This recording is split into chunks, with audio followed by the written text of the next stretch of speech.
my God, it's really him! He's come to help us! Captain Hindsight! Welcome to Watch Mojo, and today we're counting down our picks for the top 20 funniest South Park episodes. Live to win till you die, till the light dies in your eyes. For this list, we'll be looking at episodes with the highest laugh ratio, whether the humor is derived from parody, commentary, shock value, or all the above. Which episode do you think is the funniest? Let us know in the comments.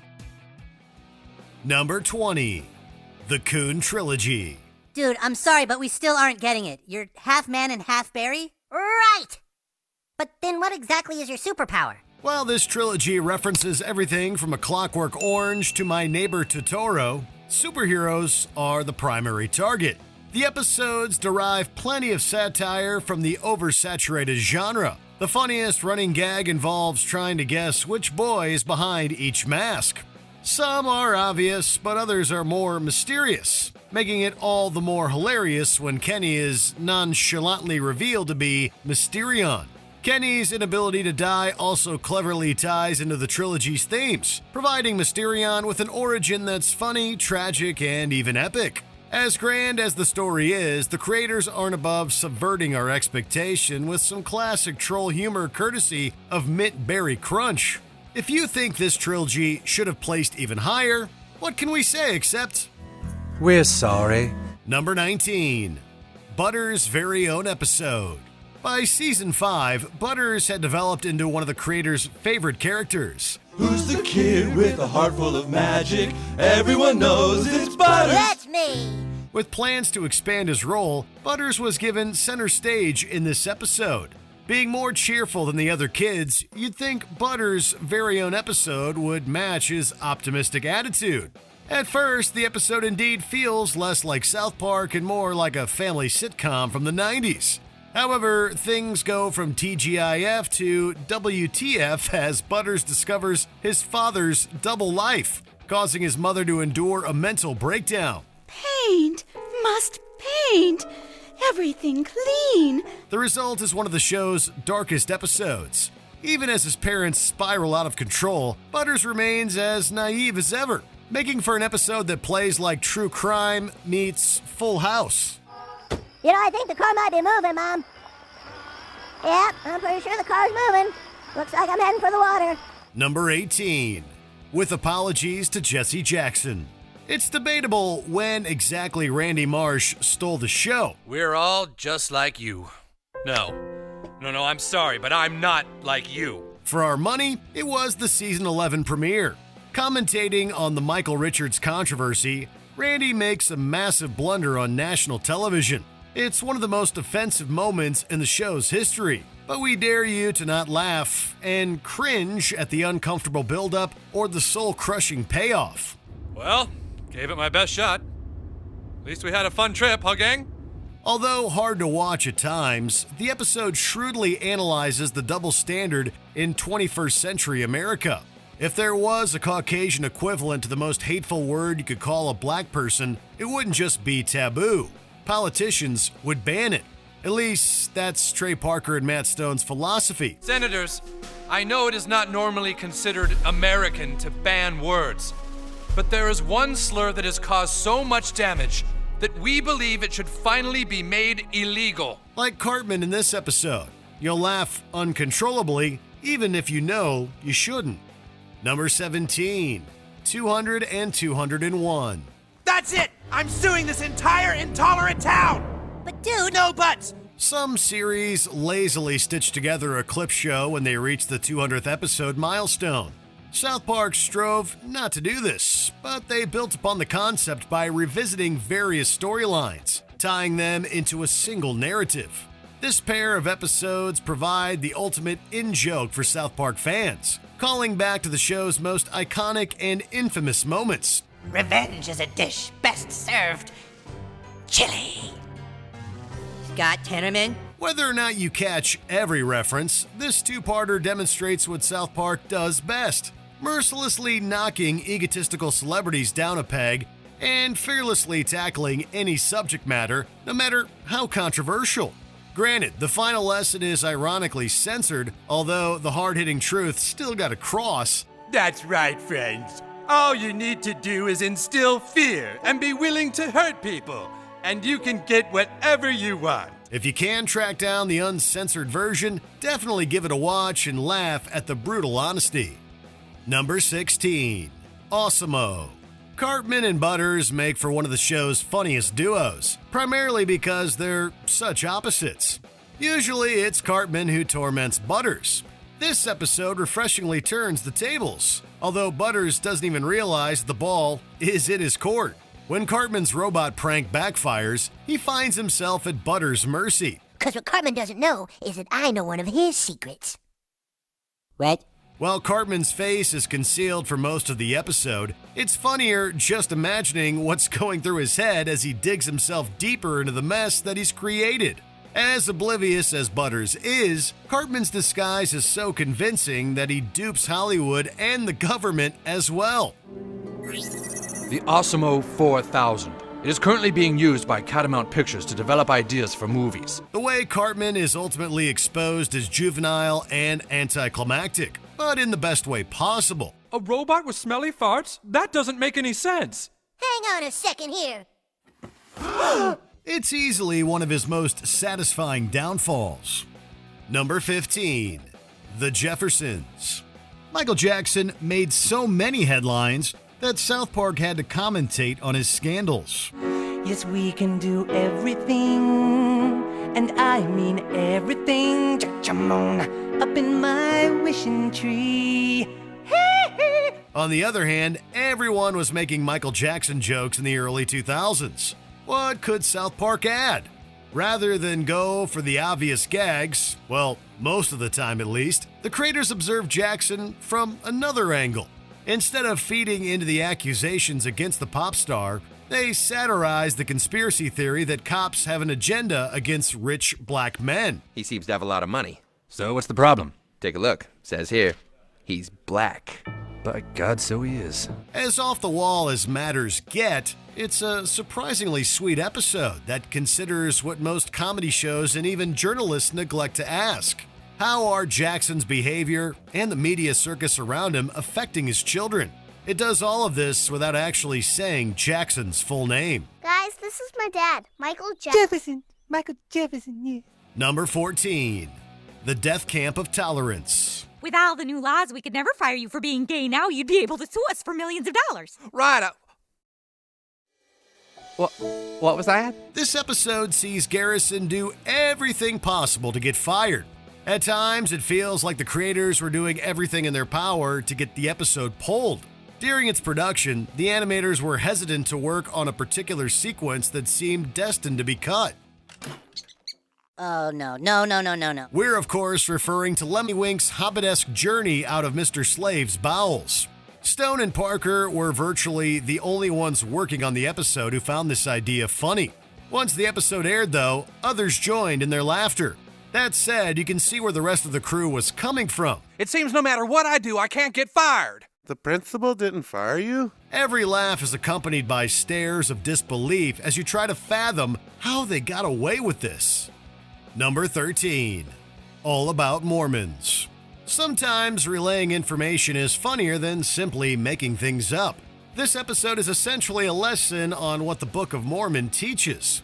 And in the creator's eyes, the story of Joseph Smith doesn't make a ton of sense. Joseph Smith was called a prophet, dum dum dum dum dum. Outside of one lyric that's repeated throughout the episode, though, the writers slyly tiptoe around saying what they're thinking, allowing the viewer to draw their own conclusions.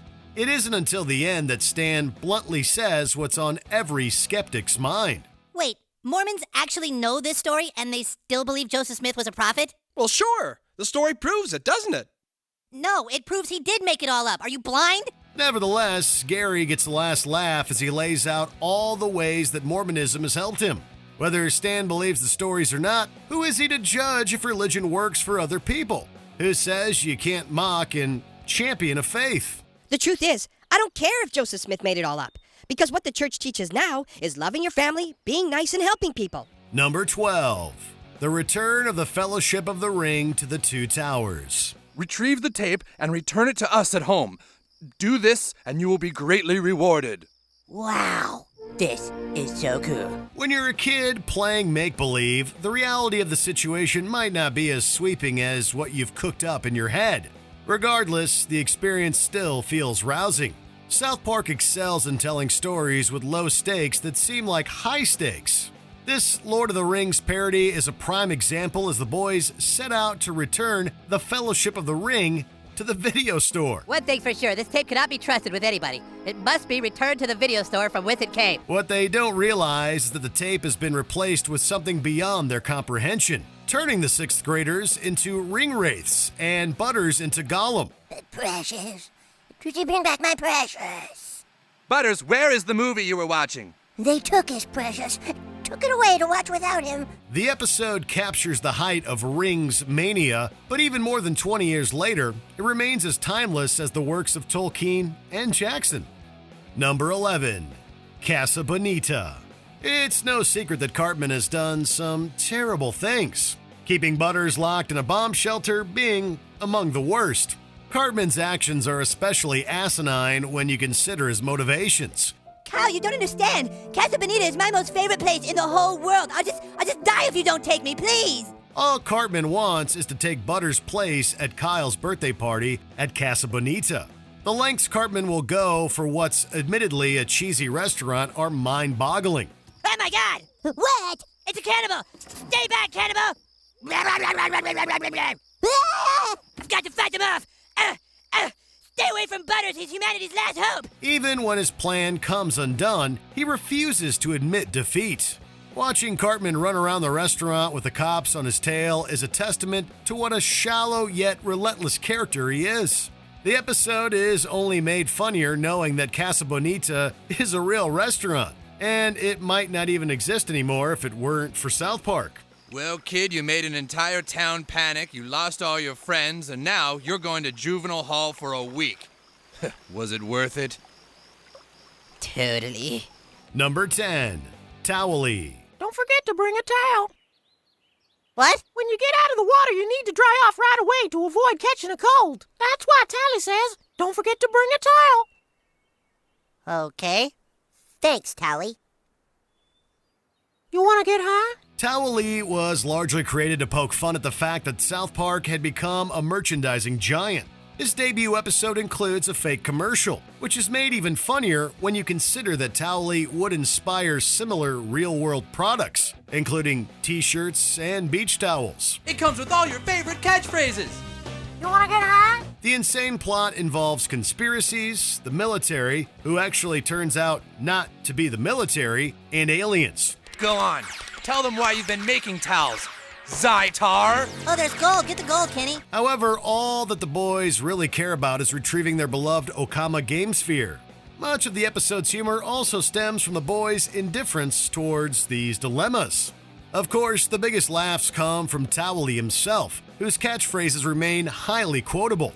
As for the episode's lesson, don't forget to bring a towel. You're the worst character ever, Tally. I know. Number 9. Woodland Critter Christmas. South Park is known for churning out entire episodes on a weekly basis, but Woodland Critter Christmas nearly broke the writers. After 2 days of fruitless brainstorming, the creatively burnout staff finally decided to satirize an obscure Christmas special starring John Denver and the Muppets. And on that magical day, stumbling upon all of that, was a surprised little boy in a red poofball hat. What the hell? From there, everything slowly fell into place with satanic woodland critters, rhyming dialogue, and a mystery narrator, whose surprise reveal provides perhaps the biggest laugh. Oh, stop it, Cartman! Just stop it! That's enough! You aren't reading another sentence of your stupid story! I don't believe anyone interrupted you when you read your Christmas story, Loudcap. This twisted holiday fable constantly keeps the audience guessing where it's going, and there's always an ingenious payoff. Wait, what? You've done us a huge favor, Stanny. Without the mountain lion around, Lady Porcupine can give birth to the Antichrist. Yay! The jokes and the story are so well crafted that you'd swear this episode was conceived way in advance. The notion that this all came together in a few days, however, is truly a Christmas miracle. Number 8. Black Friday Trilogy. From the Dreamcast to the PSP to the Wii, South Park always finds a creative way to tie the latest gaming console into a story. We come seeking your help. Do you side with those wanting Xboxes? Or will you join us on Black Friday and fight for PS4s? Are you for real? Black Friday took matters to new levels as a literal console war breaks out between the boys, who are divided over whether to purchase a PS4 or Xbox One on Black Friday. The trilogy isn't just a love letter to gamers, but also a sharp Game of Thrones parody, with Cartman serving as a calculating strategist, Kenny rising up as a princess, and George R.R. Martin ranting about something we've seen from time to time on the acclaimed HBO series. Above all else, it's a clever send-up of consumerism, with Black Friday bringing out the absolute worst in humanity, leaving a shopping mall looking worse than the Red Wedding. Number 7. The Imaginationland Trilogy. Imaginationland might have been South Park's most epic endeavor since the 1999 theatrical film. When we say epic, we mean both in terms of storytelling and comedy. With a grander scale, this 3-part story arc is essentially the South Park equivalent to Star Wars or Lord of the Rings. Don't you get it? If the terrorists blow that barrier, all the most evil things ever imagined are gonna pour out and take over Imaginationland for good! You could also compare it to Who Framed Roger Rabbit, which similarly balanced out an ambitious concept with a ton of laughs and rich attention to detail. Man, I do not want to meet the kid that dreamt those things up. Part of the fun here is simply trying to spot all the familiar faces in the background, from Jason Voorhees to Snarf. My feet are really getting tired, Snarf. Just as imagination is limitless, this trilogy never runs out of inventive scenarios or comedic opportunities. It's packed to the brim with laughs and, of course, imagination. Dude, how did you do that, Butters? Well, I just used my imagination. Number 6. Goobacks. While illegal immigration was a hot-button topic in 2004, it had only gained more relevance over a decade later. In that sense, Goobacks has not only aged well, but it may even be funnier than we initially thought. The plot revolves around time travelers from the future who arrive on Earth and are able to work for next to nothing, in turn sparking an unemployment rise in the present. It's affecting kids, too. Me and my friends started our own snow shoveling business. We were trying to be responsible and make money, you know? But then the people from the future came along, and now we're out of work, too. Oh, they took our job. How do the laid-off workers respond? A gay sex party, of course. Think about it. These people are from the future, right? There's some logic in it. We guess. The whole situation can basically be summed up in 4 words.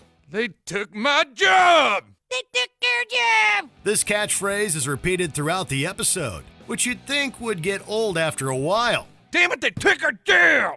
They took our job. They took our job. The line never loses its impact, however, due to its increasingly over-the-top delivery and its social relevance. Number 5. Licecapades. When you really think about it, a majority of disaster movies are pretty silly and redundant. Escort Mr. Mayfield out. The president can't be bothered any further. Damn you, Vice President Craig! You could be killing us all! The characters are often cookie-cutter archetypes, such as the hero who warns everybody of impending disaster, the evil politician who won't listen, and the loving wife who's just there to die tragically. Kill it! Hang on! I can't! Hang on! You have to! For the baby! This episode emphasizes just how ridiculous these cliches are by replacing humans with lice that occupy Clyde's head. Think A Bug's Life or Ants if they were directed by Roland Emmerich. The B story is also humorous as the boys try to uncover who has lice, with Cartman taking a page from The Thing. This is a scientific test designed to... You saw it in the thing and you're wasting everyone's time! The highlight, however, is the main plot, which hysterically contrasts its serious tone and dramatic moments with high-pitched voices and self-aware one-liners. Hello, Kelly. How's my baby? You mean me or the little one? I mean both. Number 4. Good Times with Weapons. All right, and now use my power to turn Kyle into a chicken. Blech. God damn it, Cartman! Now you are a chicken. From its humble beginnings, South Park has prided itself on having a simplistic, if not crude, animation style. So it's always amusing and jarring whenever the creators experiment with a different look. This episode is equal parts parody and homage to Japanese animation, giving the cast an anime makeover. And I am Bulrug, tough brute ninja who has dedicated his life to eradicating the world from hippies. Part of what makes the episode so funny is how seriously the boys take playing ninja, which is accented by the elaborate animation.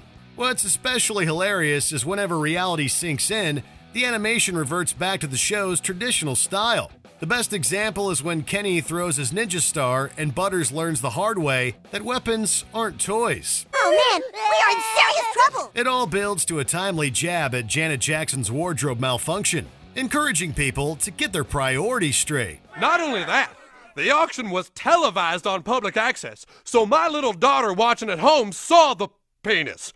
How am I supposed to explain that to her? Number 3. Trapped in the Closet. Thank you for returning. He's wonderful. He's wonderful. Even if you had heard of Scientology before, chances are you didn't know a ton about this religion until South Park clued mainstream audiences in.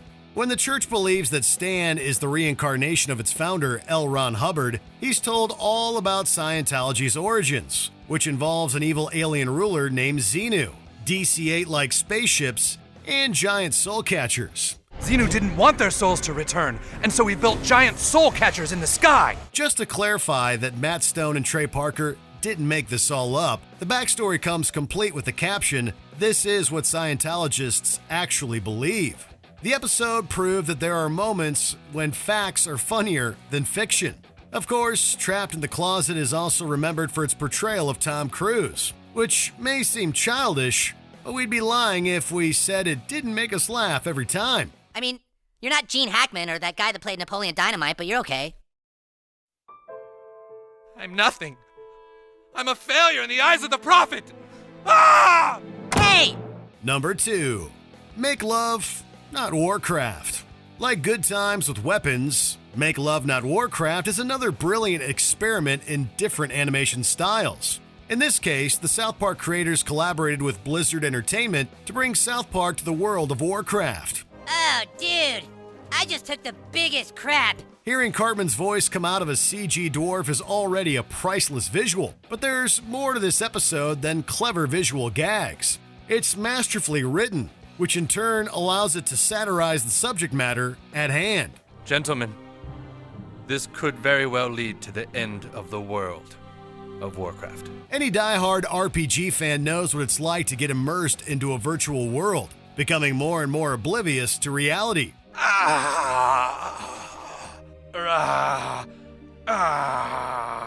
This episode not only lampoons those who are addicted to this acclaimed RPG game, but also celebrates the noble warriors of Azeroth in hilarious fashion. That was such uber ponage. I can't believe it's all over. What do we do now? What do you mean? Now we can finally play the game. Oh yeah. Before we continue, be sure to subscribe to our channel and ring the bell to get notified about our latest videos. You have the option to be notified for occasional videos or all of them. If you're on your phone, make sure you go into your settings and switch on notifications. Number 1. Scott Tenorman Must Die. Where most episodes are biting satires, Scott Tenorman Must Die boils down to a coyote and a Roadrunner cartoon with Cartman trying to get back at Scott Tenorman, his 8th grade rival. Around every corner, however, Cartman is bested by Scott. God damn it! Considering all the horrible things Cartman has done over the years, it is somewhat satisfying and humorous watching him be continually humiliated. Since Scott isn't the most pleasant person either, though, we do eventually root for Cartman to get his revenge. That does it. I'm going to get Scott Tenorman once and for all! By the end of the episode, just when it looks like Scott is going to get the last laugh, it's Cartman who comes out on top. Do you like it? Do you like it, Scott? I call it Mr. and Mrs. Tenorman chili. Oh my God! The final act is as mean-spirited as it is unexpected, but the writers brought us this hysterically grim ending with strong build-up and a killer payoff. Yes! Oh, let me taste your tears, Scott. Your tears are so yummy and sweet. Dude, I think it might be best for us to never piss Cartman off again. Good call. Did you enjoy this video? Check out these other clips from WatchMojo, and be sure to subscribe and ring the bell to be notified about our latest videos.